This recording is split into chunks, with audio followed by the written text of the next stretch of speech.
back in the studio with Studio 771. This is your host, Charles Barjon, and welcome to another episode of SU Interviews. Today, we have KJ back, the Kash boy himself, and we're going to expound upon our topics of last time. Last time we spoke on spirituality, and we really we sat down with J-Rock, KJ, and Miss Lane. And we talked about pretty much our beginnings of spirituality, what we think of spirituality is, God, religion, and just pretty much our perspectives in life. But today I wanted to sit down one-on-one with KJ and really expand upon the topic of what is love, how is love and spirituality connected, and also what exactly is that end destination, if there is one, on the spiritual path. So with that being said, your introductory remarks. Yes, I'm thankful and grateful to be back again. Shout out Charles, Mr. Barjon, for having me on again on my personal set. Like I said, man, I'm thankful, and look, I'm going to just do all I can to uphold what Source has instilled. So with that being said, all Charles. Right. So, love. Start out there. What would you say at the base is love? The foundation of the word. What is your personal definition? I love to define love as the essence of the Creator. All right, the essence of the Creator. I like that. Very simple and precise. And what would you? Well, I was gonna say, what would you describe the essence as? But it's love. So love would be, let's just say, love is a frequency, right? Love is an action. So it's like, for you to love, it means like you have the will to create. So it's like, out of love, we were created. Out of love, nature was created. Out of love, everything that vibrates in a harmonizing frequency,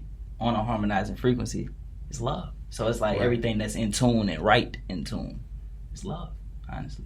Understand? I like that. And then when we look to, I guess we can say, the collegiate definition of what exactly love is, we come across the definition saying, one second, it went away. Of course, see what the technology does to you, man. As soon as you about to use it, it switched to some pop-up ad. Right. But Merriam-Webster's online dictionary does say that love, in its first definition, is a strong affection for another, arising out of kinship or personal ties. And let's see, the third is affection based on admiration, benevolence, or common interest. The third definition, but the subscript B, says an assurance of affection. And I like always using these collegiate definitions because it really gives you an insight as to what these words have meant historically. Right. And when I look to love, it's something you have a deep affection for. So I was kind of reasoning earlier with a friend of mine that out of the Creator, Almighty God's loving kindness, He's created all things. Right. Inanimate, animate, living, not living, chair, human. You know what I mean? So, love. What exactly is it? And I'd say, for my own personal definition, love is like what you said, the essence of the Creator. Love is God, and God is love. Same way how love is peace, God is peace, and peace is God type things. You know what I mean? So that brings me to the next step on this staircase. How do you use love in your daily life? That's a good question. Well, let's just say that I wake up to love, All right. It takes love to want to exist in a day. So, out of love, I live the day to the fullest, ability, capability possible. Because let's just say this. I take love and use it to really stimulate myself. All right. Because love gives me the ability to just be and absorb. So it's like I use love to spread, to help others to the frequency, because love is love all the way around. So everyone deserves love. So it's like I look in the mirror, I love myself, I use it to uplift. Love is an enhancement to nature. So it's like, it's already at the core of nature, but when you really reflect on love, it's like an enhancement. So it's like, It's like, so for you, would you say in your daily life, love is kind of like a catalyst in a way? Okay. It's like a how would you explain? Love is like what you... A source that I draw from. Right. It's what you use to do something. Like the cause and effect. The cause is love and the effect is whatever you do in that way. Is that what you would say? I use love. Yeah. That's the cause. Yeah. I definitely could say that for sure. And how...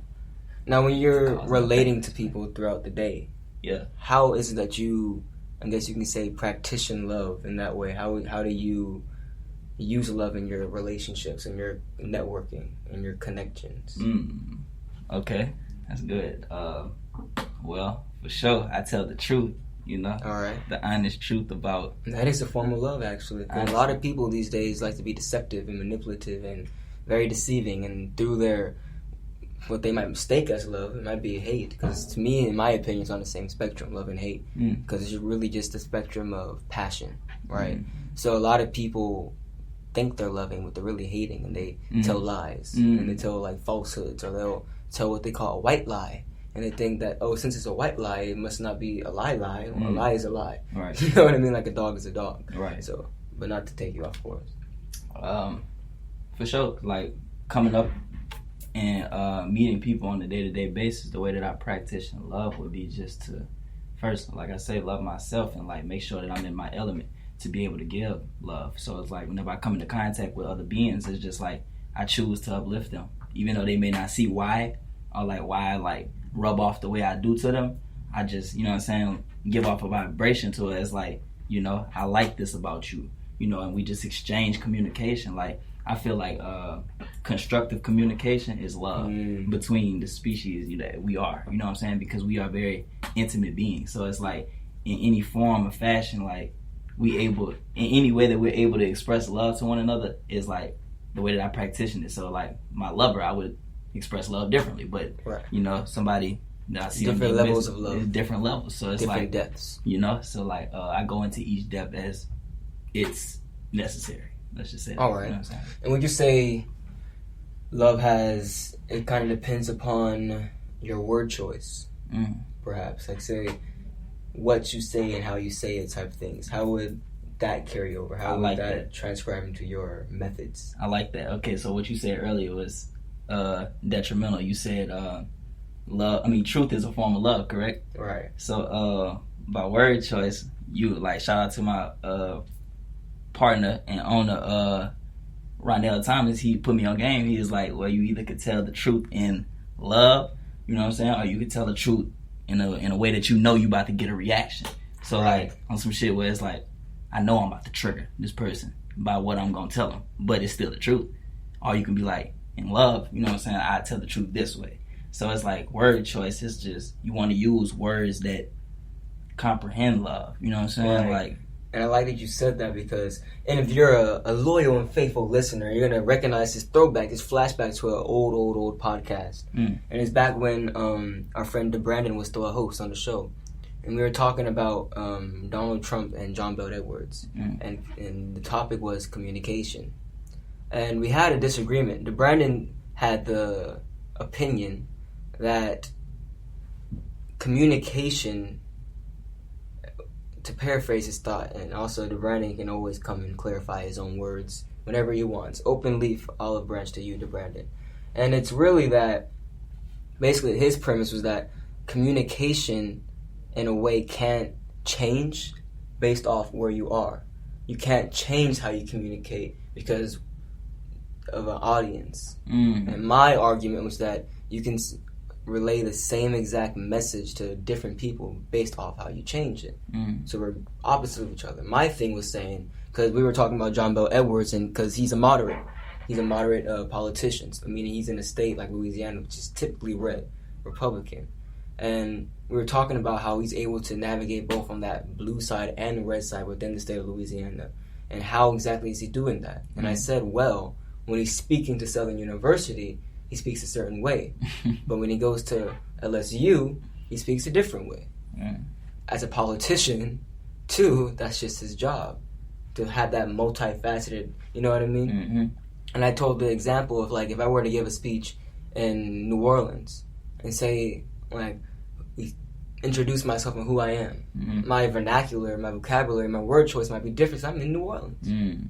But if I go back to the West Coast where I'm from, it's going to be way different. Right. Different lingo, different words. Because what a word like, for example, say, man, why are you so scary? We understand. I'm saying, like, you might be scared of this spider on the wall. And I'm like, man, why are you so scared?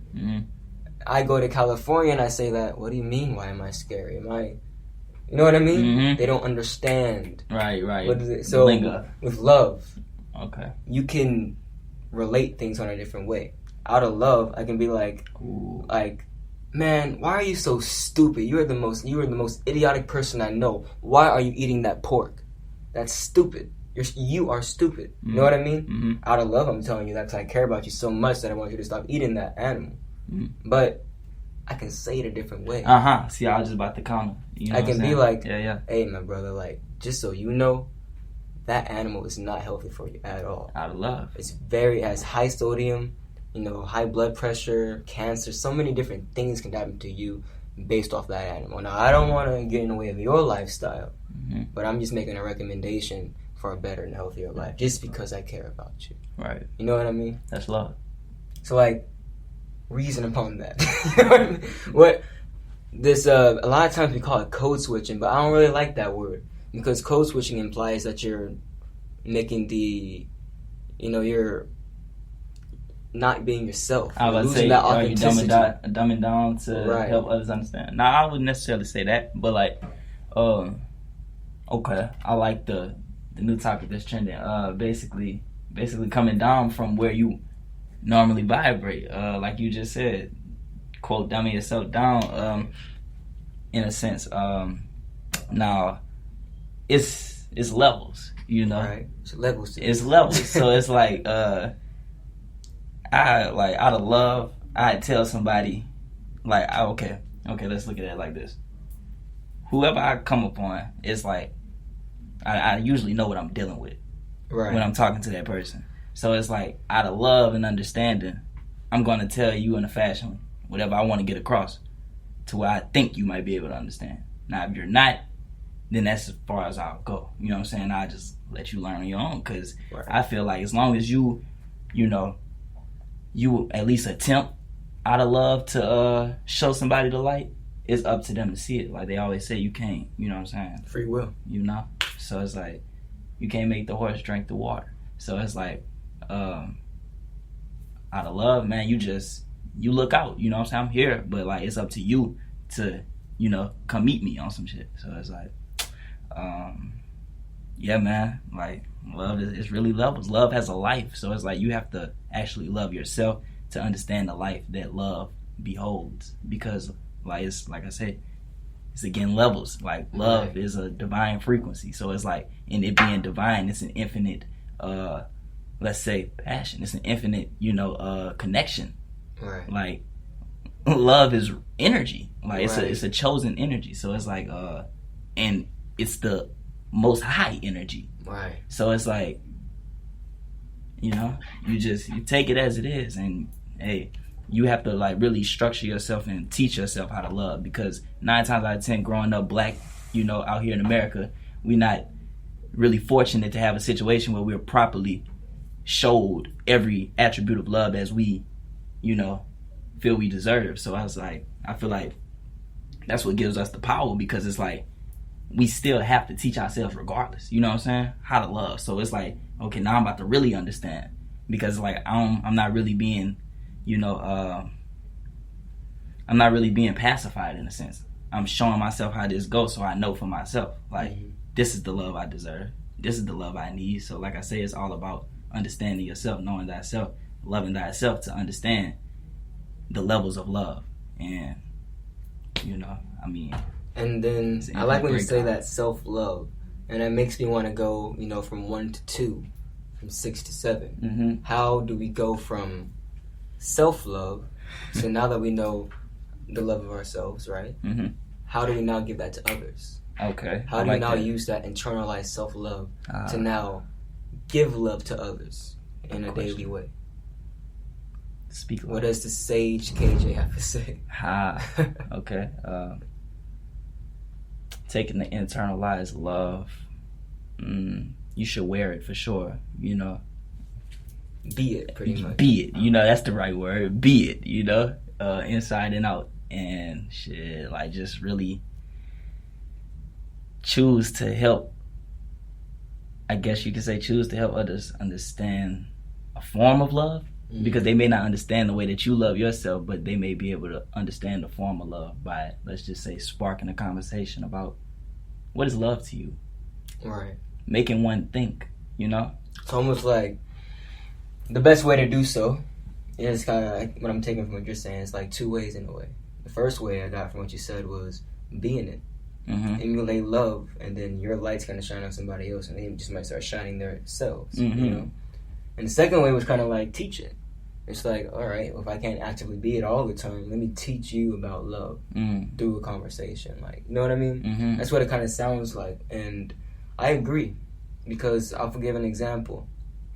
I had that, like, in my faith, I consider myself a true evangelist. You know what I mean? Someone who truly, actively, every day seeks to spread the good news of what I believe. You know what I mean? Of course, spread the awareness. So, in that entails me walking the walk.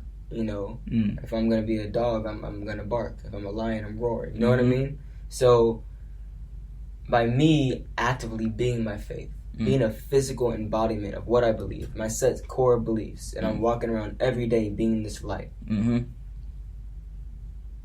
other people will see what I practice. Exactly. And that might come up to me and say, "What are you?" Yeah. You know what I mean? And I'll say, "Well, I am peace." You know what I mean? It's like, well, I follow Rastafari, or I am a Christian, I am a Muslim, I am a Jew. You know what I mean? I'm Hindu, I am Buddhist. You say whatever. And then they get attached to that idea. So that person might go off and be like, all right, well, if he's about peace, let me go on YouTube and type in, what is peace? And they might catch 50 interviews about peace. Or they might catch 50 videos about why Jesus Christ is here, you know what I mean? Or why Buddha said, why... But you spark out of love, you spark knowledge. Like, a shout out to Tupac, I believe he said he wants to at least be able to spark the minds of the youth. Right. And have them think. I know exactly what you're talking about. They said, are you going to be the one to change the world? Something like that. And Tupac said, but I know for damn sure I'm going to be the one to spark the mind. Yes, you have to. The mind is coming after me. That's so key. Because a lot of people don't want to knock themselves off that high place. Exactly. A lot of people want the recognition. They want the attention. Like, mind you, when Jesus Christ, for example, came to the world, it's the people who made the image. It was the disciples who were faithful to him. It's like, for example, this is like about to get into some Bible study. For example, I just remember this off the top of my dome. I think it's Matthew chapter 16, right? Sure. Legitly. And Jesus is talking to some of his disciples, apostles, and he comes down to the city, and he's like, well, who do they say that I am? And the people are like, oh, some say John the Baptist, some say Elijah, some say this, that, and the third. And he's like, oh, okay, but what do you say? And Peter's like, oh, well, you're the Son of Man. You are the Christ. It's like, and that's the thing. They are recognizing something. So it's like for Tupac to say, it's like, I just know I'm going to spark the mind. So now here you are saying, like Tupac said, it's like Peter saying, oh, you are. You know what I mean? So it's like, for the example of Jesus, like I was going to, by just being who he was, who he is. He may have said, because we all know he said, oh yeah, I am the Son of Man. But it's not like he was like, hey, you all, you know what I mean? The people spread that message, that doctrine. So like you said, it's up to us to spread that, you know what I mean, that love. Yeah, that all goes apart with being first. Because I once read across in a book, you have to be before you do. So it's like, in order to actually proclaim love, you have to be love first. That means that you would have to, that would mean that you would have to have put in work. How would you say a person goes about being? Goes about being? Being. Just setting your morals and following your morals. So order. Order. Law and order. Nature has law and order. I like that. Law and order. Because some people in 2020 are obsessed with being against law and being against order. Right. Because some people are so fixed on, I got to be outside of this, that, or you know what I mean? I have to be outside of this. I have to set myself apart from this. So I like when you say that, law and order. And then like I was saying, so when you say to be, you must set things out, make the order, make the law. How does that law now transcribe into, like I was saying in the beginning, that end place, that on your spiritual journey? How do these laws, how does this order that you've now made for yourself, because only you know who you are, so only you know what morals and codes you need to follow in order to only get to a certain place. Only you know what roles you need to have. So maybe I may not need to have what commandment you need to have. You know what I mean? That may not be my problem. You know what I mean? Boy, you just made a vivid. Like, that may not be my problem. Right. You got different problems. You know what I mean? Different fleshly desires. Different, you know what I mean? Different, yeah. So it's like, how do your laws and your order, how does your order of life relate into your vision of that end goal, if there is an end goal for you? Right. I know it's loaded, but expound. I like that. So I definitely know that the fashion that I aspire to live my life, because like inspiration, aspiration, desires, the way that I love my life is like the morals and the principles that were manifested is like that is what's promised to carry me out throughout eternity. Because like at the same time, this is physical. We're here physically. It's also spiritual. We all know this. So it's like I always set myself apart within myself by letting myself know that you're here physically, but you're living for eternity. So understand that the way that you live out this life is what you're gonna reap. Reap what you sow. 10 times over. So it's like understanding that so deeply. I'm like, oh wow. So that means that I have the power to, actually give this life my all. You know what I'm saying? Like as far as setting out on the divine mission, like you say, you know what I'm saying? Being the good news, spreading the good news, spreading the awareness, spreading the, the source's intelligence, spreading the love, spreading the peace, spreading the uplifting, spreading just, what it is that's internalized. So it's like basically, I know that the way that I choose to live life, because everyone is given a choice, life or else. Let's just say that, you choose life. So in choosing life, like I said, the principles of just practicing, expanding my consciousness, continuously feeding into myself, elevating myself, continuing ascending, it's what's going to take me, and I wouldn't say a final destination nor end destination, but I'm just gonna go the next level type. Next level. Exactly. Next I was level. Sitting here trying to understand you, you know what I mean? I feel what you. I'm overstanding now is that truly what your goal is, I wouldn't say because there is no end, like how you just said for yourself, is really to reap what you sow. It's really, this life is going to be a direct reflection of what happens in the hereafter.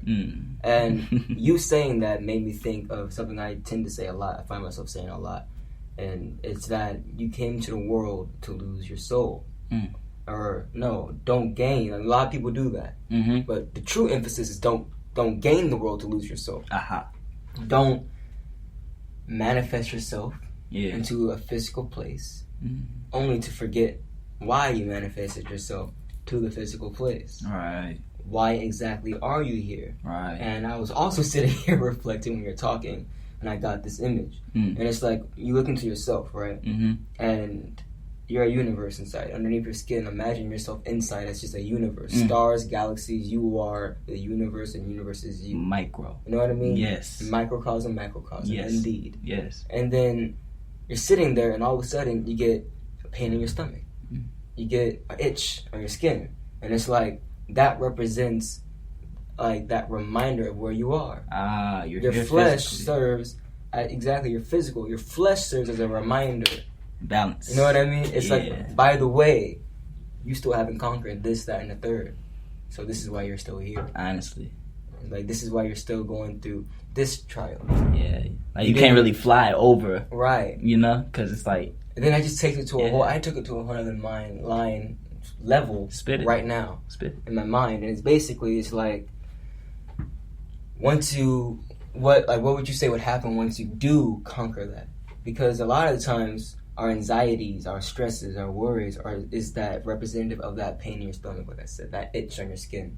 It's like, so once you overcome that, what exactly is that? You know what I mean? What is that next level? Passing over? Right. Like, what's that? Some people would be like their mythology might be like, hey, once someone dies, they die because they reach some sort of spiritual fulfillment while they're here. Or some might say, like, in an avatar sense, man, once I'm awakened, I'm still on Earth and I'm just spreading the good news.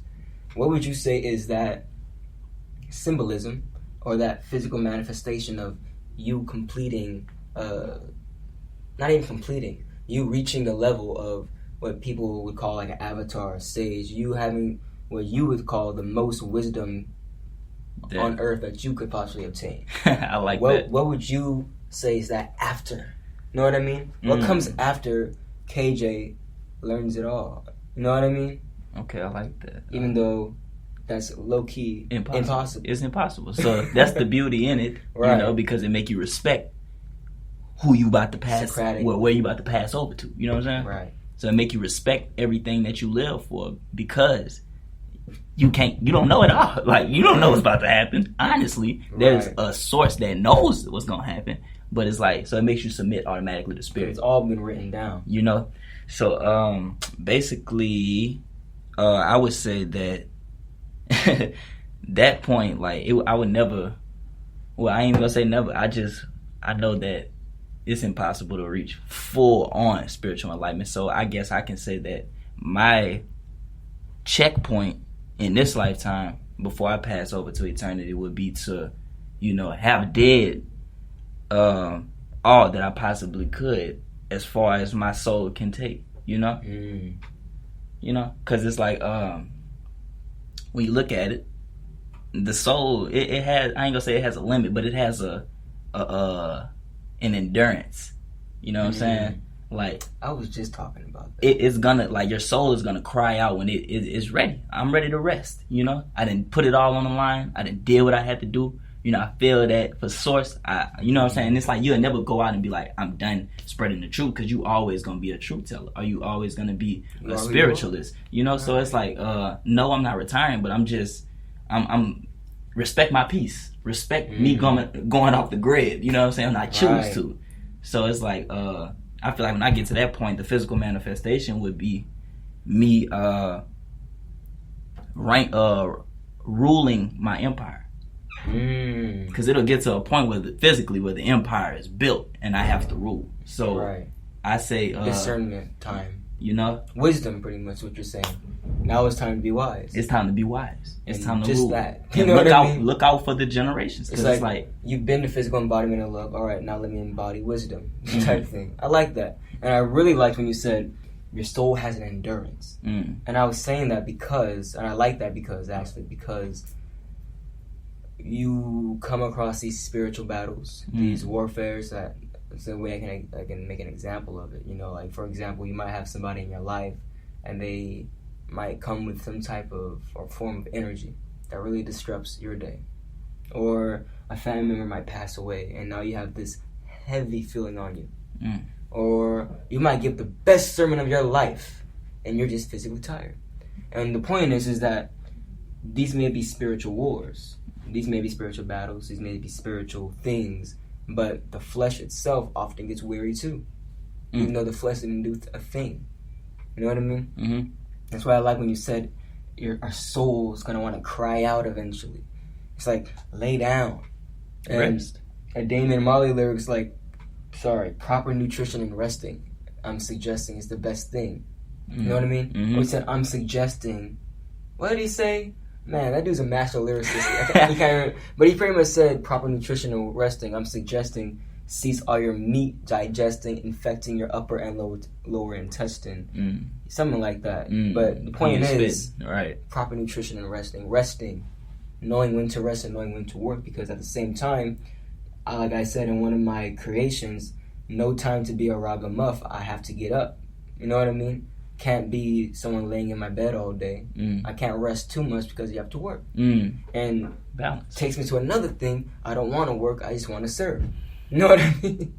Because in my opinion, in my lifestyle, service is the worship. Service. You know what I mean? Serving is the work. But it's not like, because a lot of people want to diss the Bible and say, well, they're talking about servants and they're talking, you know, and that's real because they did add things to the Bible at a certain period of time to keep the oppression of certain people. But you'll also see in the Bible where it says, be a servant to all. And I like that because when you step outside yourself and you destroy the ego. When you destroy the ego and you balance out the ego. Right, sure. And you balance it out, exactly. That's why I was like, I don't want to say destroy, but I went with it. When you destroy the ego, I felt that, though. And you reduce your vanity to however low you possibly can. Because like I said, the flesh, you're bound to be vain no matter what. You know what I mean? You might be the most spiritual, pious man ever. You might be the most, you know, pure man. You're going to be vain in the fact, man, look how pure I am. You know what I mean? It's just human. It's just fleshly. So it's like, you can do all that. When you get to that point, what is it? You know what I mean? It's like... It's like whenever you saying, like, when you get to that point as far as, to that point of success you pitching? When you get to that point of like spiritual or even just you being a person, when you get to that point of when you've lowered it that much, or you've lowered your vanity to the lowest point, you've destroyed your ego, you now are able to live a more exemplary life because now you're no longer doing it for yourself, but the service is the worship. So now, for example, you know that all my deeds and all my works and everything I do in this life isn't for me. It's like nor is it even for my children. It's in fact not even for their children, but for their children's children. All things I do today is what's going to be in effect for thousands of years. And that's the way we got to think. Right. You do it now for later. I don't need to see the tree I just planted. Right. Big and strong. Yeah. I planted the seed. That's all that matters. Seed. Somebody else will come around and water it. You know? And somebody else will come shine a light on it so it can grow. It's like, how do we get there? You know what I mean? How do we get there? It's there not even hard to get there.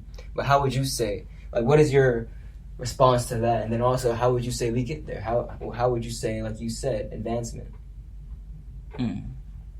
So you're asking me, how do we get to the point where it's like we just planting seeds and allowing the flow to occur? Yes, but also remembering the process of how you got there. Like, what would you say is the process to get there? Like how I gave my process, which would be bringing vanity to the lowest point possible and also destroying the ego, balancing out the ego. So I say, in order to get to that enlightenment, you have to submit to spirit to the point where the ego is playing its position, to where it's like you're not battling your ego, because a lot of what we go through is we fight our ego. Like we be thinking, you know what I'm saying? Like you think you think it's like, okay, this might be spirit, but at the same time, like what my sister Brianna broke down to me, the ego is usually louder than spirit. Spirit will let you know what I'm saying? But ego is gonna be there constantly. Indeed. So you have to learn how to submit to a source of, I'm gonna let that, that flow, because it's like the ego is like, it's annoying at times. You know what I'm saying? Indeed. It's like a reminder. Yeah. You think you're doing so good, and then you get that one thought. It's like, thought I had that control. Yeah, you know what I mean? Like when you said image, it's like we care so much about the image, upholding an image, we forget the word. You know what I mean? So it's like you can't go about losing yourself. You have to stay grounded. Like you have to remind yourself. Like you have to take yourself on experiences to remind yourself. To rechannel that energy in which you was stored in memory. You got to go through tests. Take a test. Test yourself. Test yourself, because now you're at the point of enlightenment where it's like, I know the way that, the world, the way that the universe has responded to me. Right. So now it's up to me to, take what I've internalized from the universal source and, what I'm saying, now we act together. Right. We act together as far as... You take your life experiences and now all the knowledge you have from that cumulative life experience, you're now taking it and applying it to your daily life. Yeah, it's pretty much what you're saying. Ooh, okay. Wisdom so you just applied. made a valid point. Wisdom applied. You just made a valid point because someone tweeted earlier. They was just like, it's that time to where it's like you soaking up so much knowledge, and you don't want to become, let's say, big-headed. You don't want to be drowned out because too much of anything is bad for you. Squeeze that sponge. Huh? Squeeze the sponge and go ahead and let it rain. And then let that water rain on somebody else. Go water the trees. You know what I'm saying? Walk through your garden in peace. So it's like you gotta basically channel yourself and channel that higher source of energy and just really figure out what's the best outlet of letting this rain flow. Right. Because it's a lot that's internalized over those period of time. Letting this rain flow. Because oftentimes we tend to block that water in our bodies. You know what I mean? We set up our own blocks and we think we know, but only a fool builds upon his own misunderstanding. Yeah. We don't understand it all. Mm-hmm. You know what I mean? Mm-hmm. And it's not our job to understand it all. Right. We just got to worry about our temple, bettering our temple, yeah. mowing our lawn, making sure our walls are clean of our own temples, our own bodies, brushing our teeth, washing our hair. You know what I mean? At the end of the day, for sure. You know what I'm saying? Like, it's always, like, I would love to reach out, but, like, when I can't, you know what I'm saying? Self-care. I have to. And that goes back to your self-love point. Yeah. It goes right back to it. And it also brings up, speaking to, since this is a Southern University podcast, Dr. Hackett in the philosophy department. And he was speaking on, we're speaking on Socrates. And basically it's the Socratic way of thinking. Because you have two things in this world, based off this teaching in this class I'm taking, is blind ignorance and Socratic ignorance. You know what I mean? Mm-hmm. Blind ignorance is you being stubborn, you being very fixed. You're not willing to admit that you're wrong. You come into a conversation thinking you know it all and there's nothing else to be known. You are the teacher only, but never a student. Correct. You know what I mean? Correct. But the Socratic way of thinking, Socratic ignorance in this way is knowing, I'm coming into the room saying, hey man, I know nothing at all. I know nothing, and I know nothing. You know what I mean? Mm-hmm. Rather, I know it all. You can't tell me nothing. You know what I mean? Yeah. There's a difference. How are you going to navigate your ignorance? Because at the end of the day, everybody's most likely ignorant to something. You know what I mean? I've never been to Brazil. I'm ignorant to their culture. Now, would you say that there's possibly a difference between ignorance and just pure stupidity? Because you can correct ignorance. Yeah. But there's just certain things that are stupid. Right. And that's what I'd say is that blind ignorance. Yeah, that's that blind ignorance. Because it's possible to say that blind ignorance reaps stupidity. Because you can lean upon your own misunderstanding for so long to where you're going to keep telling yourself this lie for so long that it becomes the truth. And we see that unfolding now in America on a racial standpoint. Because I believe, I can't remember, it's like around the 1860s. You know what I mean? Around that time, 1860s, that era of when you're seeing transatlantic slavery, even before that, 1440s. It's this era from the 1440s until like 1860, you know what I mean? Where we see this, the first time of emergence of a doctrine of scientists in Europe and the Caucasus Mountains and these areas saying there's different races of people. We have the Caucasoid, the Mongoloid, and the Negroid. And the Caucasoid has these character traits, and the Mongoloid has these character traits, and the Negroid has these character traits. So for the first time, people, based off how they look and their appearance and where they came from, act a certain way. Not an individualist perspective, but more of a, this is who you are by nature. So now they can say that, a person who is more melanated is more likely to be violent and belligerent in this. So we see this lie that has been told. Yeah, we see the lie, right. For so long, and so long, and so long. To where now it's becoming stupidity. Because there's people in this world who actually believe that's the truth. But, as we do know, lies run sprints, but truths do what? They run marathons. So it's like, when we take this, what we're reasoning about love. We love, and we love, and we love on this spectrum of passion. We gotta be careful that our love doesn't translate over into hate. And I say this because it's also comes with self-love. Because self-love can also quickly turn to self-hate. Because, like I said, you're building upon our own misunderstandings, because sometimes we don't even do it consciously. Sometimes we just think we're doing something right. You know what I mean? And what we think we're doing to help ourselves is doing something that's hitting ourselves. And there comes that blind ignorance.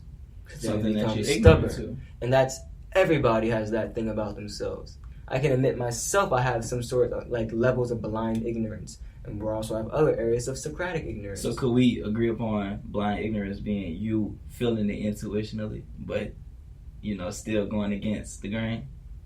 You could kind of do say that. Like you feel, like say, like pretty much what you said, like an intuition thing. Like you might feel this is right because, hey, my mind told me this. But it's like, yo, the truth is right there. You know what I mean? Or like try to think for an example of myself. Like I can't because I can't see myself. I gotta have a reflection for that. You know what I mean? But I could say an example is say like I'm a devout Christian or something, and say I'm Orthodox, so I believe there's a triune God, one God, God, Father, Holy Spirit. That's one.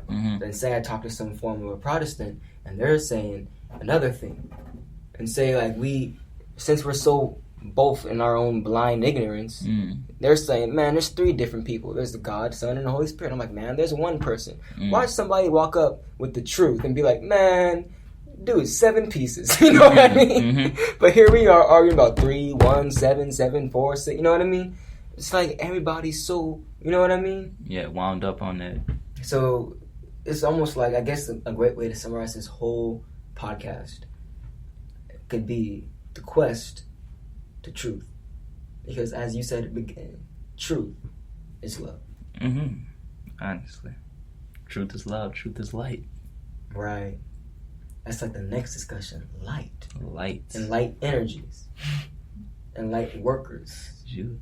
What exactly are those people? And what exactly is light in us? Because like we were saying before, you know, light is something that we are. Love is something we become. So we ourselves tend to illuminate. We become that. Is that even a word? Illuminous? You know what I mean? It's made it up today if it ain't. Right. Illuminous. We become luminous. We become illuminate. We illuminate. You know what I mean? That's a good discussion for if I ever have a 3rd episode. Well, do you have any closing remarks on, you know, the topic of love and pretty much what we talked about today? I do. A specific one. Love. We want to direct this one towards the youth because at the same time, you know, it's important for us to understand we're all old enough to tap into. But now we need to get our youth straight. So I feel that we should go about really expressing, showing, and teaching this love that we have all internalized and give it to them right because we owe that to them. Right. You know, having understanding, knowing what love is and, you know, at least the proper way it should be, you know, displayed. We owe that to them and we owe them a proper, you know, structure in that love and that truth and that light and all of that seed, man. You know what I'm saying? They deserve that, you know, that fertile soil. Well, they have the fertile soil, so we deserve that rain. You know, they deserve all that rain. Yeah. They deserve all that rain. Yeah. We need their roots be nurtured, man, and let the elderly be protected. Definitely. So yeah, I like that. And with that being said, let's get the audience to give us some claps. Clap it up, clap it up, clap it up. Thank you to your audience. All right. And that was another episode of Studio 771 SU Interviews. This was your host, Charles Barjon. Please join us again. Peace. Peace.